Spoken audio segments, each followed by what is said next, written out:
ते रोज ये जा करायचे, पण माझ्याकडे बघतही नव्हते. मला असं वाटलं एखाद्या दिवशी तरी येतील, माझं उपोषण सोडवतील, काहीतरी आश्वासन देतील, पण एकही दिवस ते आले नाही. अजितदादांचा कडक निरोप त्यांना होता की तिकडे बघायचंच नाही त्याच्याकडे, गिरीशकडे. त्याला बसू द्या, तरी काय उपोषणाला बसायचं असेल तर. उपोषणाच्या भानगडीत पडायचंच नाही. आपलं काय मार्ग असेल, सदस्यर आपण आमदार आहोत, आपण विधिमंडळात मांडू शकतो.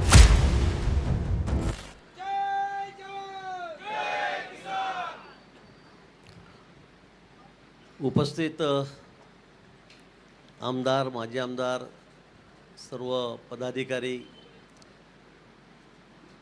बंधू आणि भगिनींनो, माननीय आमदार रोहित पवार हे गेल्या 3 दिवसापासून या ठिकाणी अन्नत्याग करून उपोषणाला बसलेले आहेत. खरं म्हणजे मी दादांचं माझं सकाळी बोलणं झालं, मला फोन आला आणि त्यानंतर मी दादांना विचारलं की दादा, तुम्हाला हा सल्ला कोणी दिला?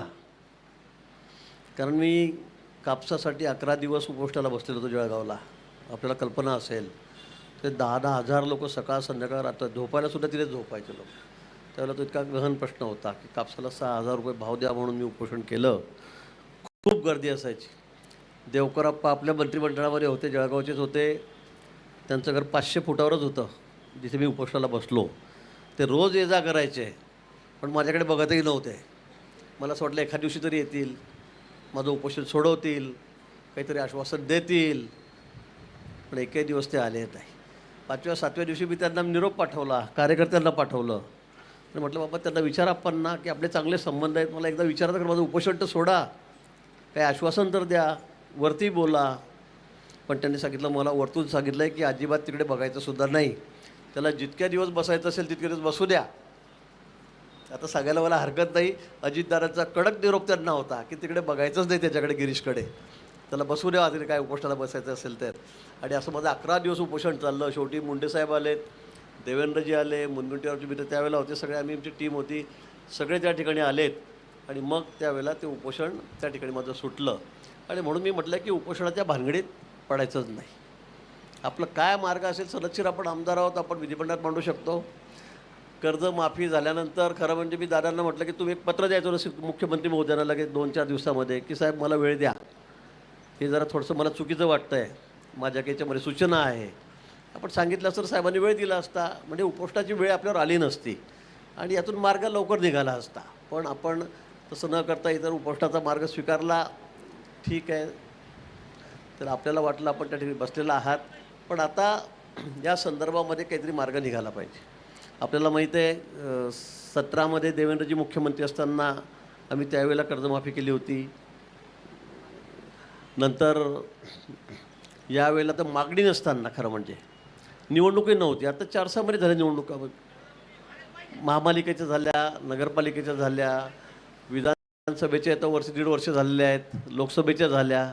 मागणी नसता अचानक मुख्यमंत्री महोदयांनी निर्णय जाहीर केला, समिती नेमली, निर्णय केला आणि जवळपास 37,000 कोटी रुपये आपण शेतकऱ्यांची कर्जमाफी यातून केलेली आहे.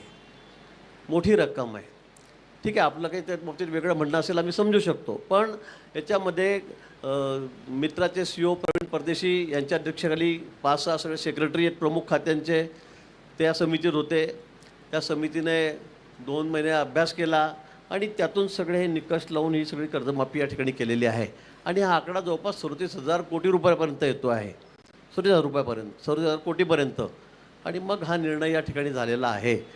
पण दादांना असं वाटतं की यात सुधारणा झाली पाहिजे. मुख्यमंत्री महोदयांनाही सकाळी कानावर टाकला. आपण म्हटलं आपल्या मागण्या काय, मग मला ते नेमके त्या सांगा. त्या आल्यावर मी मुख्यमंत्री महोदयांशी त्या ठिकाणी बोललो. म्हणजे ठीक आहे, या बाबतीमध्ये समिती आहे, त्यांच्यापुढे त्यांनी लेखी स्वरूपात जर दिलं तर चर्चा होऊ शकते, सकारात्मक निर्णय होऊ शकतो. पण त्या ठिकाणी आपल्याला चर्चा करावी लागेल, आपल्याला बसावं लागेल.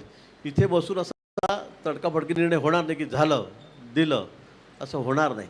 शासन, आपल्याला कल्पना आहे, अतिशय सकारात्मक आहे शेतकऱ्यांच्या बाबतीमध्ये.